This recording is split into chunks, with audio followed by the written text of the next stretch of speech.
नमस्कार, मेरो YouTube channel Lok Sewa preparation हेरेर बस्नुभएका सम्पूर्ण साथीहरूलाई आज चाहिँ म आर्थिक वर्ष 2078-79 को बजेट सम्बन्धी केही समसामयिक जानकारीहरू लिएर यहाँ सामु उपस्थित भएको छु। मेरो भिडियो अन्त्यसम्म हेरी कस्तो लाग्छ like, share, comment and subscribe गर्न चाहिँ नभुल्नु है त। अब सुरु गरौँ आर्थिक वर्ष 2078-79 को बजेट सम्बन्धी। बजेटको आकार 16 खर्ब 47 अर्ब 57 करोड। यसमध्ये गरिने कामहरू चालुतर्फ चाहिँ 6 खर्ब 78 अर्ब 41.2%, पुँजीगततर्फ 3 खर्ब 47 अर्ब 26 करोड रुपियाँ 22.7%, वित्तीय व्यवस्थापनतर्फ 2 खर्ब 97 करोड रुपियाँ 12.6%। त्यस्तै प्रदेश र स्थानीय तहमा 3 खर्ब 86 अर्ब रुपियाँ वित्तीय हस्तान्तरण गरिने भएको छ।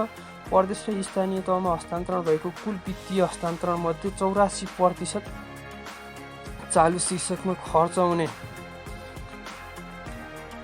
त्यसैगरी आर्थिक वृद्धि दर र मुद्रास्फीति दर 6.5% हुने अनुमान। कोभिड नियन्त्रणमा बजेट केन्द्रित उपचार र खोप सुनिश्चितताका लागि बजेटको कमी हुन नदिने भनेको छ। त्यसैगरी खोप व्यवस्थापनका लागि चाहिँ 26 अर्ब 75 करोड रुपियाँ विनियोजन गरेको छ। कोभिड महामारी रोकथाम र उपचारका लागि 37 अर्ब 53 करोड रुपियाँ विनियोजन गरेको छ। मुलुकभरका 52,000 महिला स्वास्थ्य स्वयंसेविकाको यता भत्ता 7% वृद्धि, अब मासिक 12,000 रुपियाँ पाउने व्यवस्था गरेको छ। यो भनेको एउटा राम्रो प्लेटफर्म हो महिला स्वास्थ्य कर्मीहरूको लागि। त्यसै गरी अब कोभिडको लागि पनि धेरै नै राम्रो बजेट विनियोजन गरेको छ। त्यसै गरी ढल्केबर बर्दघाट र लम्कीमा ट्रमा सेन्टर निर्माणको लागि बजेट विनियोजन गरिएको छ। शर्त अनुदानतर्फ प्रदेशलाई 37 अर्ब 87 करोड र स्थानीय तहलाई 1 खर्ब 73 अर्ब 50 करोड रुपियाँ विनियोजन गरिएको छ। प्रदेशलाई वित्तीय सामान्यीकरण अनुदान 57 अर्ब 54 करोड र स्थानीय तहलाई 94 अर्ब सामान्यीकरण अनुदान विनियोजन गरिएको छ। सम्पूरक अनुदानतर्फ चाहिँ 12 अर्ब 37 करोड र विशेष अनुदानतर्फ 12 अर्ब 46 करोड विनियोजन गरेको छ। यो पनि धेरै राम्रो प्लेटफर्म लिएको छ प्रदेशको लागि। त्यसैगरी सबै प्रदेशमा भूबैंक स्थापना, खाली जग्गा व्यावसायिक खेती लगाइने। भूमिहीन दलित सुकुम्बासी जग्गाविहीन आगामी आर्थिक वर्ष जग्गा धनी पूर्जा उपलब्ध गराइसक्ने घोषणा। उहाँहरूको लागि एकदम राम्रो अवसर हो। चाहिँ गरिबी निवारण कोष खारेज गर्ने। साउन 1 गतेदेखि 40 माइक्रोनभन्दा पातलो प्लास्टिकको झोला उत्पादन तथा बिक्री वितरण रोक लगाउने।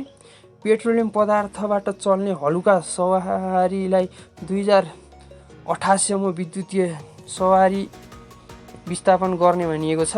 यो धेरै राम्रो पक्ष भयो। त्यसै गरी सम्पूर्ण सरकारी कर्मचारीहरूको तलब चाहिँ मासिक 2000 वृद्धि गरेको छ। सरकारले निजी क्षेत्रसँग मिलेर मेड इन नेपाल र मेक इन नेपाल अभियान सञ्चालन गर्ने भएको छ। उक्त अभियान मार्फत सिमेन्ट, औषधि र फलामे डन्डीमा निर्यात तथा प्रवर्धन गरिनेछ। चितवनको अद्यापुरीमा राम मन्दिर बनाइने। दलित मुस्लिम मुक्त कमलरी महिलालाई उच्च शिक्षासँग सबै विषय पढ्नका लागि निःशुल्क पढाउने व्यवस्था गरेको छ। उहाँहरूको लागि राम्रो अवसर। बाल विकास केन्द्र शिक्षक र कर्मचारीको तलब 15,000 पुग्यो। बाल विकासमा पढाउने महिला शिक्षक शिक्षिकाहरूको तलब चाहिँ 15,000 पुगेको छ। यो चाहिँ स्थानीय तहले आधा र केन्द्रले आधा गरेर है। चलचित्र उद्योगलाई निषेधाज्ञा अवधिभरको विद्युत शुल्क छुट, इजाजत तथा नवीकरण शुल्क पनि नलाग्ने। जस्तै यो 3 कुने जडीबुटीमा सुरुङ मार्ग निर्माणका लागि 1 अर्ब 80 करोड रुपियाँ विनियोजन गरेको छ। पूर्व पश्चिम राजमार्गलाई सुरक्षा व्यवस्थासहित विस्तार गर्न 15 अर्ब 34 करोड रुपियाँ विनियोजन गरेको छ। 2 वर्षमा सबै सामुदायिक विद्यालयमा निःशुल्क इन्टरनेट। मुस्ताङमा युरेनियमको सम्भावनाको अध्ययन गरिने।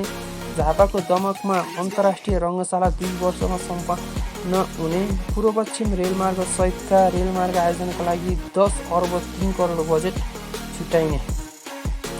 2 वर्षमा सबै सामुदायिक विद्यालयमा निःशुल्क इन्टरनेट पुर्याउने। त्यस पछाडि चाहिँ रेलमार्गको लागि पनि राम्रो बजेट विनियोजन 10 अर्ब 3 करोड बजेट छुट्याएको छ।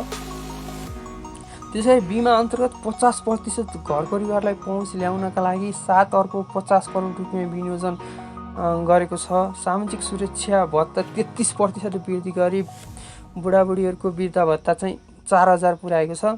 मासिक सुरक्षा कोषमा योगदानकर्ता र रोजगारदाताको योगदान गर्नुपर्ने जेठ र असार महिनाको योगदान रकम सरकारले बिहोर्ने भएको छ है। युवालाई 5% ब्याज दरमा 25 लाखसम्मको कर्जाको व्यवस्था गरिने। सरकारी कर्मचारीलाई 10 दिनको भरण बिदा, निजीलाई प्रोत्साहन सहित 10 दिनको तलब सहित सरकारी कर्मचारीहरूलाई भरण बिदाको व्यवस्था गरेको छ। यो पनि एउटा सरकारी कर्मचारीहरूका लागि खुसीको खबर नै हो। 1,68,000 घरका घर छाना जस्ता पाताले विस्थापित गरिने, अनुदान 75,000सम्म दिने घोषणा गरेको छ। संसद विकास कोषको नामले परिचित स्थानीय पूर्वाधार साझेदारी कार्यक्रमको खारेज, यो चाहिँ धेरै राम्रो काम गर्यो। साउन 1 गतेदेखि मोबाइल डिभाइस म्यानेजमेन्ट सिस्टम सञ्चालनमा ल्याइने, जुन अवैध रूपमा आएका मोबाइलहरू अब सञ्चालन हुन पाउने छैनन्। ताप्लेजुङको सुकेटार स्थित विमानस्थललाई सो पर्यटन मन्त्री रविन्द्र अधिकारीको नामबाट नामकरण गरेको छ भने सो आङछिरिङ शेर्पाको नामबाट चाहिँ टाटाको विमानस्थलको नाम राखिने। संसद विकास कोष खारेज गरेको छ। 1 गतेदेखि चाहिँ अवैध रूपमा आएका मोबाइलहरू चाहिँ चलाउन बन्द। अवैध रूपमा भूकम्पपछि पुनर्निर्माणका लागि 33 अर्ब 55 करोड रुपियाँ विनियोजन गरिएको छ। नेपाल पत्रकार महासङ्घको सदस्य रहेका पत्रकारलाई सरकारी स्वास्थ्य संस्था निःशुल्क उपचारको व्यवस्था गर्ने घोषणा। 2 वर्षमा सबै नेपालीलाई राष्ट्रिय परिचय पत्र प्रदान गरिने। शिक्षाकर्मीको रासन भत्ता 15%ले बढ्ने भएको छ। सबै राष्ट्र सेवक कर्मचारीको तलब 2000 रुपियाँ वृद्धि भएको छ भने 10 लाखको दुर्घटना बिमा र 1 लाखको स्वास्थ्य बिमा हुने भनी घोषणा गरेको छ। यो चाहिँ एउटा राम्रो प्लेटफर्म हो।